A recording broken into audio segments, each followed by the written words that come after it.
هذا أهل البدع والأهواء، أهل البدع العقائدية وأهل البدع السياسية. أنا أقول بيننا وبينكم السلف، بيننا وبينكم الكتب، كان فيقول البدع بيننا وبينكم. بسم الله الرحمن الرحيم. الحمد لله والصلاة والسلام على رسول الله وعلى آله وصحبه وسلم. ما بعد. قال الإمام إسماعيل بن عمر ابن كثير رحمة الله عليه في الفصول. قال فصل استقراره عليه الصلاة والسلام بالمدينة. Tetapnya Nabi alaihi salatu wasallam di Madinah selepas hijrah dan lika-liku yang ada di hijrah, semua cobaan dan juga cerita yang mengandung banyak ilmu pengetahuan di perjalanan Nabi alaihi salatu wasallam menuju ke Madinah dan sampai Nabi alaihi salatu wasallam di Madinah. Di situ mulailah Nabi alaihi salatu wasallam tinggal di Madinah. Dan di mana Rasul alaihi salatu wasallam singgah? Di mana singgahnya? Di Quba. Quba tempatnya Kulthum bin Al-Hadm atau Al-Harm. Ada yang mengatakan di tempatnya Sa'ad ibn Khaythamah. Ada yang menggabungkan bahwasanya tempat tinggalnya istirahatnya di Kulthum. Tapi kalau untuk tempat berjumpa dengan para pengunjung, tamu, maka di tempatnya Sa'ad ibn Khaythamah. Dan apakah para sahabat banyak mengenal Nabi wajahnya? Kebanyakan tidak ada yang mengenal. Mereka mendengarkan dakwah tapi tidak mengenal muka. Dan ini salah satu faedah yang kita ambil, bahwasanya bukanlah salah satu ketentuan dakwah harus tampil di YouTube atau tampil di video dan wajah harus terbuka dan terlihat. Itu bukan ketentuan dalam berdakwah. Yang ada itu suatu maksiyah, suatu kemaksiatan. Karena untuk Rasul alaihissalatu wassalam mukanya ditampilkan di Madinah mungkin. Tapi itu semua tidak dilakukan, menunjukkan mereka tahu ini bukan sarana dakwah yang terbaik. Ini bukan sarana terbaik. Jadi kebanyakan mereka nggak kenal Nabi. Saya nggak kenal Nabi. Wajahnya nggak kenal, nggak tahu bagaimana. Sampai-sampai mereka mengira Abu Bakar adalah Nabi. Ini kalau orang-orang yang mencari agama dan orang-orang yang menyelam untuk mendapatkan kebenaran, kalau itu ikhlas. Kalau ikhlas cukup mendengarkan suara. Cukup sampai kepadanya kebenaran. Kemudian dia ambil. Selesai. Mana yang bicara? Nggak ada. Nggak tahu. Kalau ketemu, jumpa, alhamdulillah. Kalau nggak jumpa, nggak syarat. Kan mukanya ini.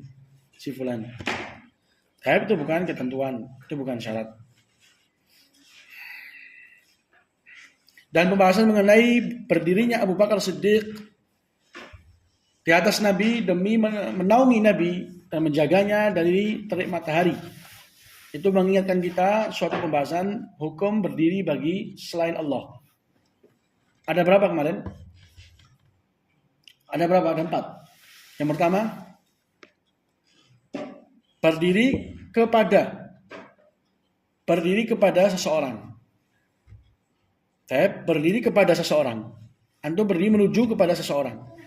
Hukumnya boleh.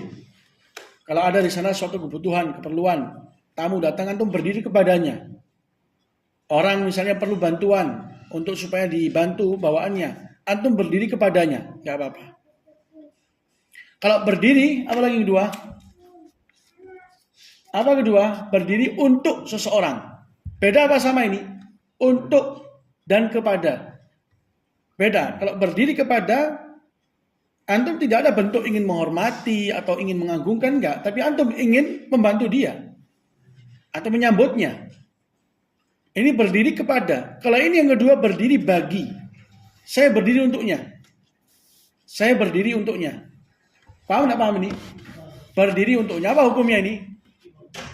Ini hukumnya makruh, dilarang. Kalau seandainya yang diberdirikan baginya itu tidak menyukai, tidak menuntut, tidak mencari. Cuman itu suatu perbuatan yang dilakukan oleh si orang yang berdiri tadi itu. Saya ingin menghormati dia, maka dia berdiri.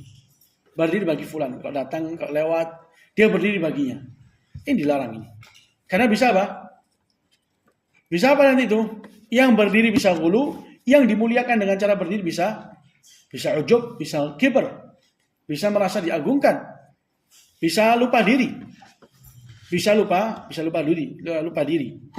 Ini yang kedua. Yang ketiga, berdiri bagi fulan dalam keadaan fulan tadi itu apa?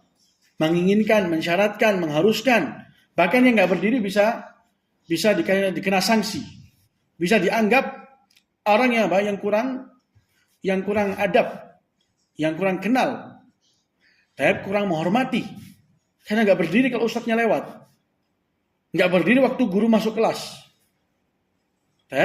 Ini lebih parah lagi berdiri untuk apa? Untuk bendera. Berdiri untuk bendera. Itu lebih parah lagi. Berdiri untuk taghut. Itu lebih berat. Karena itu akan menyangkut paut dengan apa? Dengan akidah. Itu berdiri untuk kesyirikan. Antum berdiri untuk simbol suatu apa? Suatu negara yang dibangun di atas taghut. Diri. Itu juga berat itu. Keadaannya sangat berbahaya. Berdiri untuk guru masuk kelas, itu juga dilarang. Tidak boleh. Tidak ada sama sekali contohnya. Tidak ada sama sekali pembenarnya. Yang ada banyak larangan dan juga ancaman dari Nabi SAW. Man ahabba an tumathallahu qiyaman, man ahabba an tumathallahu an-nas qiyaman falyatabawwa maq'adahu minan nar. Ancaman dengan neraka. Enggak boleh berdiri baginya dalam keadaan itu suatu bentuk syarat dan harus, dan mereka hitung ini salah satu apa? Salah satu bentuk mengagungkan. Enggak boleh. Enggak boleh. Yang keempat bagaimana? Sudah, ini yang meminta, ini ketiga. Berdiri bagi fulan dan diminta dan harus. Yang keempat bagaimana? Berdiri di belakang seseorang.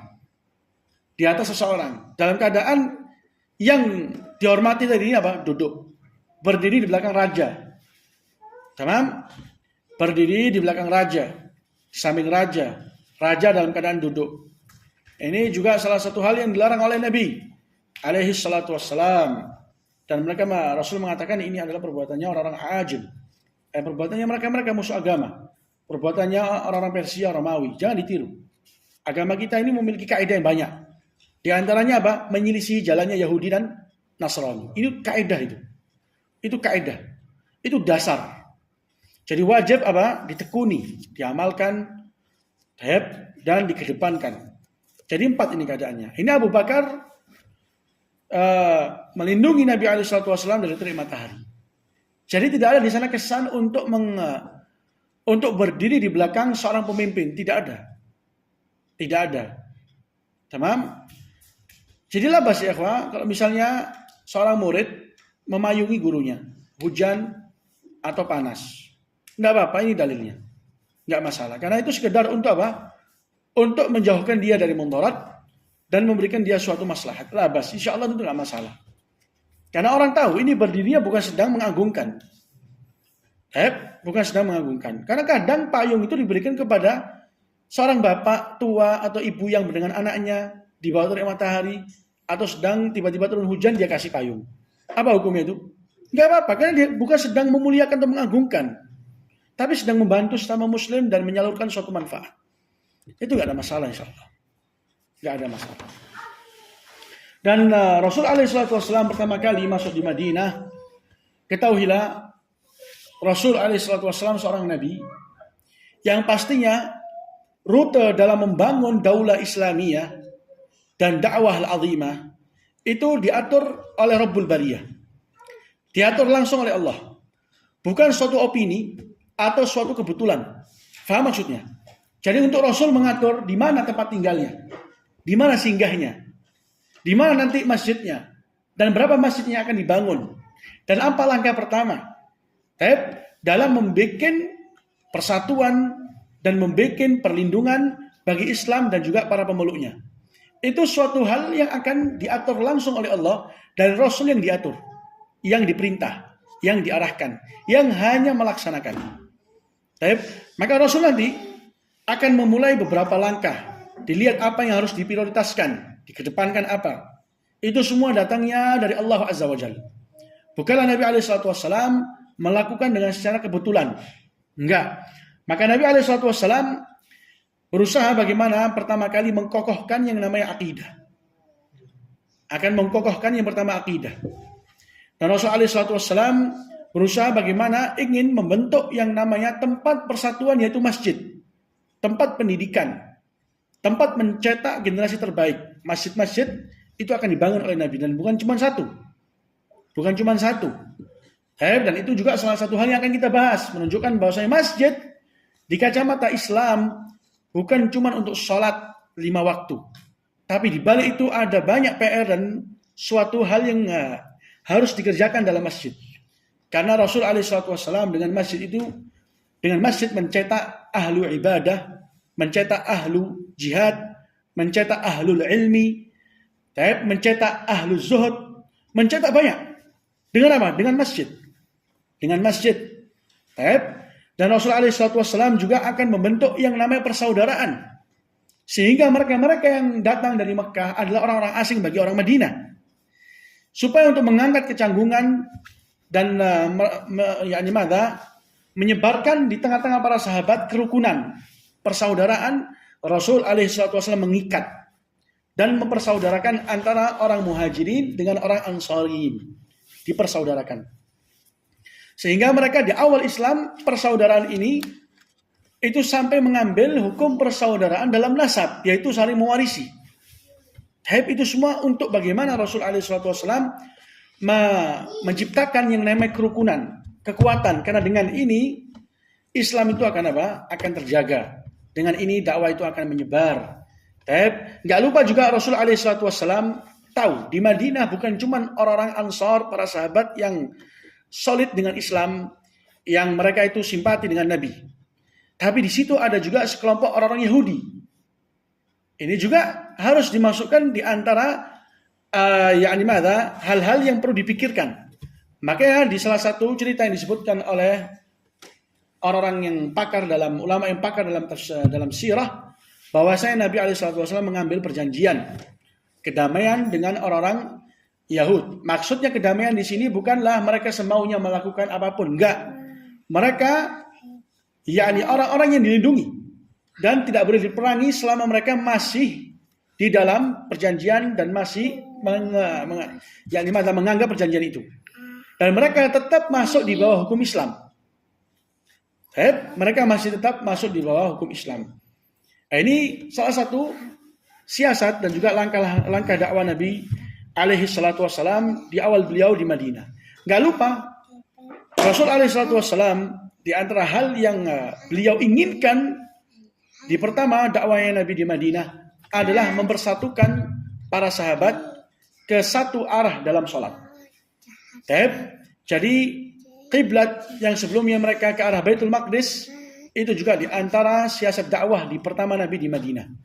Sampai disitulah Allah Azza wa Jalla memerintahkan Nabinya untuk menghadap ke Mekah.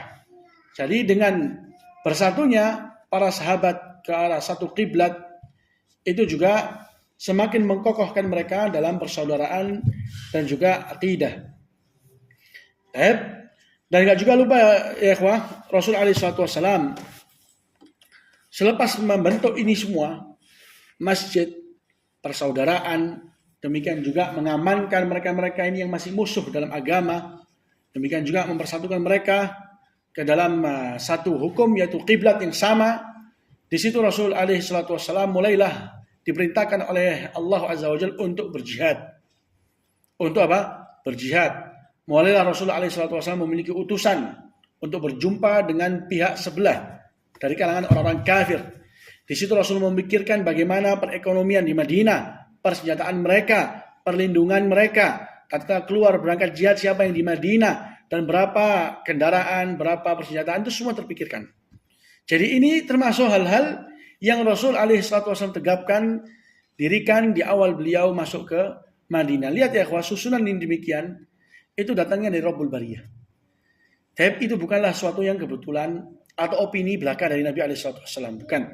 Tapi itu sudah memang datangnya dari Allah Azza wa Jalla, yang insyaAllah akan kita bahas satu persatu.